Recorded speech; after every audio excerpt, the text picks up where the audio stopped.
Final পরীক্ষায় কিন্তু এখান থেকেই কমন পাবে। তো দেখা যাক প্রশ্নগুলো, কোনো কিছু কথা না বলে প্রথমে দেখি 3 নম্বরের প্রশ্নগুলো।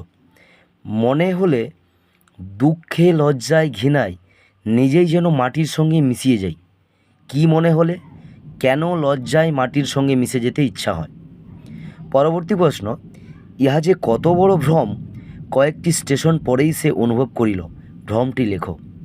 বাবুজি এসব কথা বলার দুঃখ আছে, বক্তা কোন কথা বলার দুঃখ আছে বলে মনে করে। সবচেয়ে গুরুত্বপূর্ণ, মাত্র 6টা 3 নম্বরের প্রশ্ন আর 5 নম্বরের প্রশ্ন মাত্র 3টে। পরবর্তী প্রশ্ন, তার লাঞ্ছনা এই কালো চামড়ার নিচে কম জ্বলে না, বক্তাকে তার কোন লাঞ্ছনার কথা বলা হয়েছে? এটা কিন্তু 2022 সালে এসেছিল। পরবর্তীতে আমি ভীরু, কিন্তু তাই বলে অবিচারে দণ্ডভোগ করার অপমান আমাকে কম বাজে না, বক্তা কাকে কথা বলেছিলেন?